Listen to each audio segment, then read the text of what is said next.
up here like cracked out. I swear to God, I'm not in pills. But glad to hear it. But so we had a nice conversation on the phone about deplatforming and social media, and what was very obvious to me in talking to you was that you're way more schooled on this than I am. So that's why I wanted to have this conversation with you. Right because on. Yeah.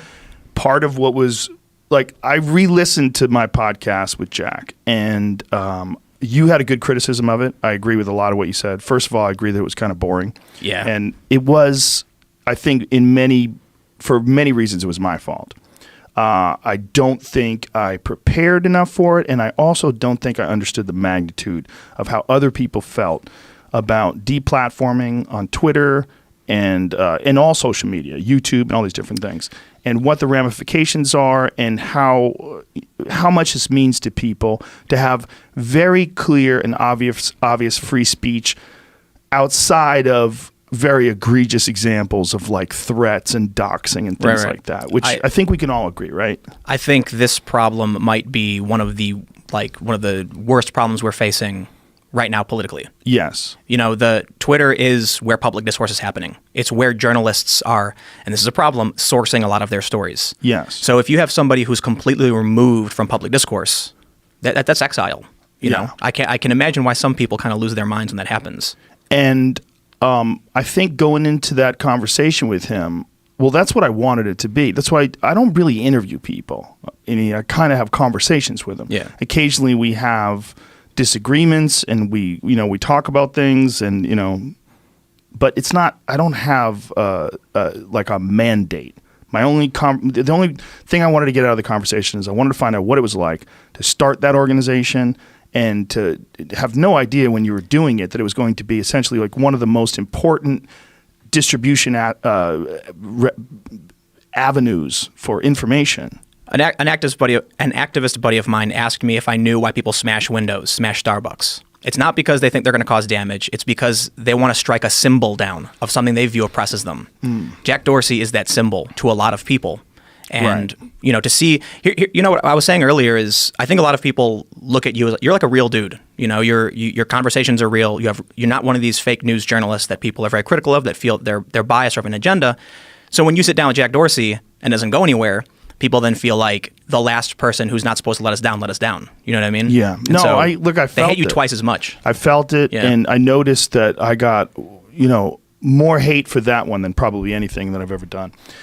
And, I'm not a guy who shies away from criticism. I try to figure out what I did wrong and try to regroup and figure out how to approach it again. And in Jack's defense, I think he's very open to talking about anything, and he's also very open for self-criticism. I mean, he was openly discussing what they're doing wrong, where they need to be clear, where they need to get better. I don't believe any of it. You don't? I don't trust that guy, not at all. Okay. Why don't you trust him? I mean, first of all, there's the obvious thing that he's running a bunch of companies. Right. I could be wrong, but I believe he actually left Twitter. He wasn't the CEO for a while. They brought him back in or something. But it either sounds like... We should probably check on that. I try to avoid asserting things that I'm not 100% sure on, but... Me too, but I do it all the time anyway. Right. Jack says things like, he said to Congress, I believe he said to Congress, we don't ban people based on the content, we ban people based on their conduct. Yes. Okay, you literally have a terms of service that banned specific content. Mm-hmm. Like, what do you mean you don't ban people based on content? There's I'll just get into naming some people, right? Meghan Murphy, for example, is a feminist. Who's Meghan Murphy? Is she okay? She's that woman that the whole issue with men aren't women, though. Right. So this is what's important. She was responding to somebody. Please explain that so this could be standalone, because we talked about it yesterday with Sam Harris. But so I don't know too much about Meghan Murphy, but she's a feminist. She's what they call a trans-exclusionary radical feminist, but I think that might be offensive. Says, let's remember why Jack Dorsey was fired as Twitter's CEO. He was fired? Okay, let's see what it says. This is in Fortune? 2008. Yeah. There wasn't even, was there a Twitter? Yeah. In 2008? Jesus Christ. Dorsey's management was so problematic. Twitter's board, this is an opinion piece, fired him in 2008, offering him a passive chairman role and silent board seat. 2010, he was founding Square. He went rogue. Okay. So something happened. What's funny is you called it an opinion piece, but do they? I don't know. That's where we're at in journalism today. Well, when someone said, well, it has to be an opinion piece. When someone says was so problematic, right? I mean, that's an opinion. I mean, Sure. the real facts are he was fired. You know, you could state the specific reason that was stated by the company, and that would be a non-opinion piece. But as soon as you flavor it, it's all opinion. Right, it is, right? Yeah. That is an issue, right, with information, the distribution of information that's flavored by opinion and ideology. All of it. Yeah. All of it. Well, We can talk about that, but I don't want to derail the I don't Meghan want to Murphy either. thing. Yeah, okay, so Meghan Murphy, please explain it. She was a feminist. She said... She's called a trans exclusionary. Look, I understand this is offensive. You know, I guess calling someone a trans exclusionary radical feminist, I'm assuming. Why is that offensive? It's just used in an offensive way, I suppose. To her? Offensive? Against people like her, yeah. So there's intersectional feminists. Right. They tend to be trans inclusive, meaning that they believe that someone who's born biologically male can compete with those biologically female if they transition, if they take hormones and things like that. Can compete. Compete, right? Like powerlifting, racing, biking and stuff. Yeah, that's where I step in. Yeah, I've seen some of the stuff you've talked about. The trans exclusionary group think they shouldn't, and they've said things that are considered to be. I say considered to be offensive. I'm not trying to assert who's offended by it, but there's one recent story where a trans radical feminist said that the trans rights movement is a men's rights movement, right? They say things like that. Yeah. In the case of Meghan Murphy, she responded to someone. She said, "Men aren't women, though."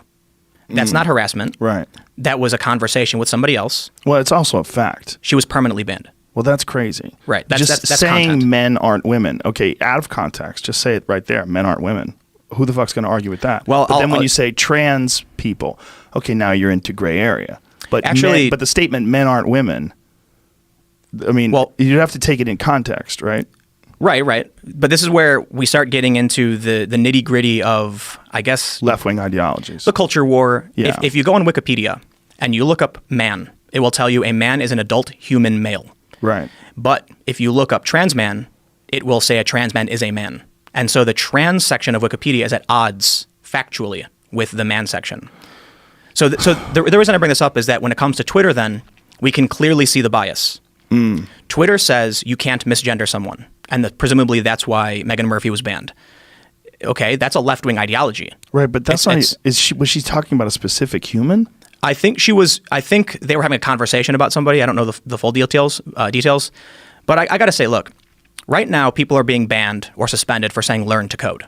Okay, what is that about? You explained that to me too, and I saw a few people getting. But should we start one at a time? Should we? Yeah. Let's stick with Meghan. Well, Murphy I mean, first. I think we've reached the point of Meghan, right? She was banned for having a conversation and saying "men aren't women, though." That was the quote: "Men aren't women, though." Right. So, and they're saying that they would never ban someone for content; they ban them for behavior, right? So, what is that behavior? I have no idea. Right. Like, listen, if you are using Twitter the way Twitter was designed to engage and respond to people, is that bad conduct? It can't be conduct. It literally can't be conduct. Well, not only that, aren't you allowed to have opinions that are in fact based in biology? Yes. You should be. And I should point out before we go any further, before you get called alt-right, you're very left, right? I typically say center left. Center left. Like, oh God, people were saying someone commented, how many times will Tim mention he's a social liberal? Like, I'm center left. I was a big fan of Bernie, Bernie Sanders. He's still one of my favorite politicians. People then call me a socialist. Conservatives call me left. The left calls me right, whatever. These labels are so fucking toxic. It's so confusing to people, and it causes so much division between two sides that might not even differ that much. The funny thing about it is I got my start during Occupy Wall Street, and conservatives called me far left because I was reporting on the protests, what they were doing, police brutality, the arrests. They said, this is a far left activist. Now that I've always been critical of the more extreme factions. Like, I've got interviews from 7 years ago where I'm critical of these people. Now all of a sudden they're accusing me of being alt-right for being critical of extremists in masks, starting fires and things like that. Or alt-right adjacent. That's my new favorite. Yeah, bootlicker, alt-right adjacent. Oh, bootlicker. Bootlicker. That's there's a lot of phrases that people use that mean literally nothing. Bootlicking. One of my favorites is, to keep in the context of Twitter, they say freedom of speech does not mean freedom from consequence. That literally doesn't mean anything. It literally means nothing. Yeah, well, that's just trying to skirt around freedom of speech. That's what that is. So what ends up happening... But you agree with that. Like, you should be able to speak your mind, but there's certain consequences to certain things that you say. If I throw this bottle at the wall, there's a consequence. Well, that's a physical motion. If I drink this water, there's a consequence. I'll have to go to the bathroom. Right. So to point out that actions have consequence is not actually addressing any of the issues. It's Right. it's just literally saying nothing. But it's almost, it's just like you can predict when someone will say it, and it's usually when a specific person is banned. They'll say freedom of speech, freedom of consequence, all that stuff. Mm-hmm. They don't say it when it's their people. They say, you know. Of course, yeah. But this is true, too. In talking about Twitter censorship, there are people on the left who have been banned unjustly. And this is where it gets actually scarier, in my opinion. You'll have, I could name so many people. Jesse Kelly was banned for no reason. CJ Pearson was banned, I think, twice. When you say no reason, what? Now they have no recourse? Twitter said it was an accident. Oops. They said it was an accident. Yeah. Banned oops. for life or banned for a short amount of time? No, so I could be wrong. My understanding is Jesse Kelly, who's a conservative, had his account just banned. And there was a huge stink in the media like, whoa, this guy didn't do anything. Who is Jesse Kelly? He's a conservative guy. You know, he posts snarky tweets. He doesn't harass people or anything. He's a verified Twitter user. So a bunch of stories came up saying, "What is this?" Twitter then reinstates it and said it was a mistake. Now, is it possible that they're just dealing with blunt tools and that there was a mistake? Or well, yeah, absolutely, possible. absolutely. Right. But then I'd have to. The reason why I don't think it was a mistake, very simply, is for one, we can see the ideological bent to their rules. But then you look at someone like Milo Yiannopoulos. Like, I'm not a fan of Milo. I have to make sure like everybody knows that. But just because I'm critical of the actions taken against him, it doesn't mean I support him. But why was he banned? Because he tweeted at Leslie Jones?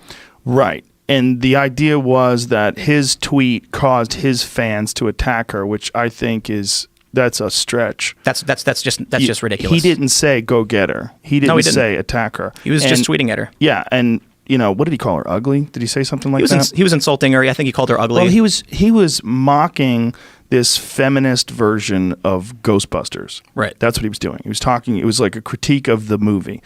Look, I've had Milo on the podcast way back in the day. I had him on twice. I enjoyed talking to him. He's hilarious. He's very smart. He's very witty. He's a character. He's very much a provocateur. Right. But he's also, you know, he's pushing buttons on purpose. Like he's trying to get reactions from people. And, right. Yeah. Trolling. Yeah. I mean, I almost think like he married a black guy just to let people know he's not gay. Yeah. Or let people know rather he's not racist. He's hilarious in that way. I would never say something like that. I wouldn't say that either, but I almost think it. You know what I mean? You But can understand why Milo would do that. He's calculated. Right. Yeah. I mean, But I don't think listen, he did that. I don't think he did that. I should be clear. But I mean, that's how much of an act a lot of what's going on. But if you talk to him off camera, he's a very nice guy, very reasonable, very polite.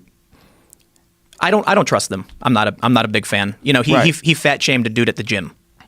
Right, literally, is a picture of Milo making fun of a guy. Photo of a guy at the gym. At the gym. Yeah. And I actually argued with him about it at one point. I was like, "You won. Why would you do that? Like, you won. You're skinny. He's fat." But no, you literally shamed him to the point where he decided to go to the gym to better himself, and you're still making fun of him. So well, did he? Wait a minute. He shamed him before the guy went to the gym? No, I mean, I don't mean literally. I mean like Milo's rhetoric of shaming people and getting them, you know, saying they're nasty and stuff, and then it. Right, but I doubt the guy listened to him, and that's why he went to the gym. No. I didn't mean literally. Okay, right, you know, right. I just mean like if Milo plays it up like I'm going to shame people until they go work out. Why would you? But I'll say this. Look, that's fine. Milo can say the nasty things and be the kind of person he is. Right. He shouldn't have been banned from Twitter. That's ridiculous. Why was his verification badge removed? That was another. It's plain as day. Well, the verification one was weird. It's like we're gonna keep you here, but we're gonna take away the verification. Lets people know you're you. Right. So it opens the door to fraud. Right. And right. It opens the door to fake Milos, and you don't know who's who because there's no blue check mark. That doesn't necessarily make any sense.